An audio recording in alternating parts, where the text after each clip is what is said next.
Well, thanks for being with me. You're welcome.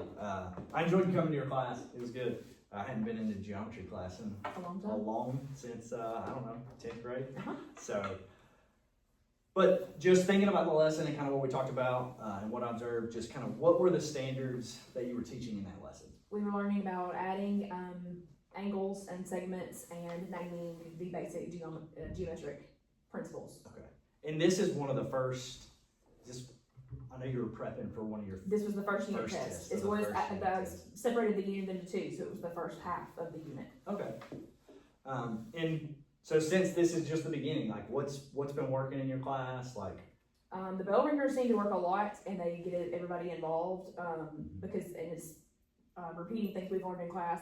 I can check daily to see if they know how to do something the day before.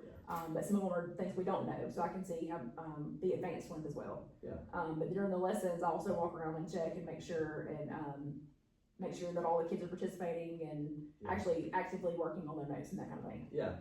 So you try to kind of chunk up each Yes. day into different segments? Yes. The bell ringer. We do bell ringer, and then we do direct instruction, and then they have problems to work. But typically I'll give like 2 problems for them to work, and then I'll go back. I mix direct instruction with Okay. their practice time. Do they still call it the I do, you do, we do, that? Yep. Okay, so Yep. that's kind of how you structure Yeah, each day. I think the kids like it because it's, it doesn't give them too many at one time to work on without getting lost. Okay, cool. And then looking at as far as kind of more data, like how do you know the students are getting, like when you were doing your, I know in that day we did, I want to say you did like line segment, planes, and things like that. How are you making sure they're all, Within a lesson, I make sure that I'm calling on the kids, or with that lesson in particular, I grab the boards. Like I grabbed a couple from each kid randomly, maybe one right one, one wrong one, and one in the Yeah. middle. And then as a class, we discuss why it was and why it was not that way. Other things, we do exit slips to where I can check. And then with the bell ringer too, I try and walk around and make sure that all the kids Yeah. are getting the right answer before I just give them the answer to Yeah. it. and since this was the first unit test, now you've kind of seen, as far as from a start to a finish, Yes. the kids who are, I guess, mastering Yes. it, and then the ones who might need a little bit more remediation or, There were some that had to do corrections. We did Yeah. that yesterday, after the test on Friday. And they were much better after the corrections part and realized, they realized my test style as well. Like they were going to have to study for vocabulary was one, things that they should have studied more, and then they corrected and were able to make better. But the curve was normal. So I mean, I would say that the lesson was good overall, Yeah. teaching the whole class. and then I know the lesson I observed you did, some where they worked by themselves, and then you had them shoulder partner up so they could kind of help each other. Is that Yes. something you do? I do a shoulder lot? partners all the time. All my class, thankfully I had 26, and so the way Okay. I was able to lay out the classroom, they easily have a person Yeah. beside them at all times. So I use, almost daily, I use a shoulder partner, like ask your shoulder partner. Is, like, did they pick who they sit by? No. You pick? They are currently alphabetical order because I Okay. was learning their names, Yeah, but I've liked the seating, Mhm. and I'm not veering off of changing Yeah. yet. no, that was one thing I always told them. Yeah. Because I was like, hey, I don't know your names, we're Yeah. gonna go alphabetical order, and if it worked, then we stuck it out, Yeah. and if it wasn't working, we make some corrections, but. well, And I that's think good. they work better not with a buddy sometimes. Yeah. And it's pairing as well, comfort levels, like some know and some don't, so it's, Right. easier to pair them. And I'm trying to make them rely on a buddy instead of asking me for everything, and to try and, Yeah. learn something new.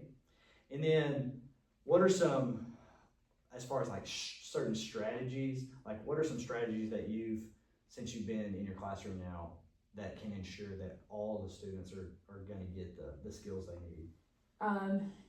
I do group them a little bit if we're doing a particular assignment. I try and group someone that knows it really well around someone who might know it as well. And I do move them. They don't always sit in the same seats. Okay.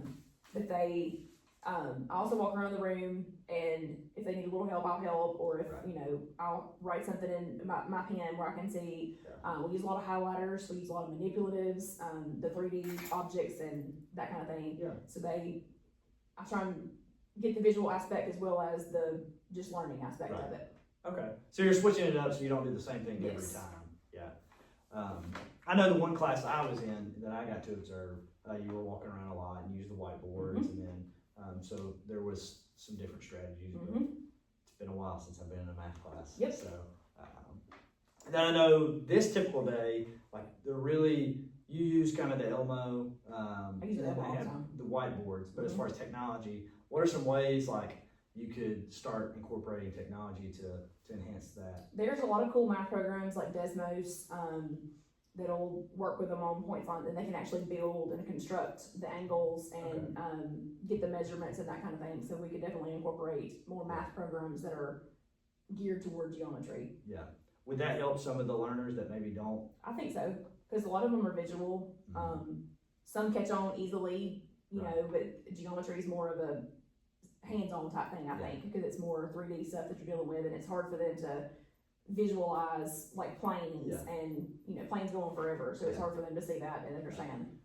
That's good. I know that like one of the things we were looking at as far as like a typical observation, like I thought that the classroom management, like all the students were listening and they were respectful and they, you could tell there was structure and they were used to having to do things, and that was very well planned out and laid out. So I thought that was, really Thank you. good.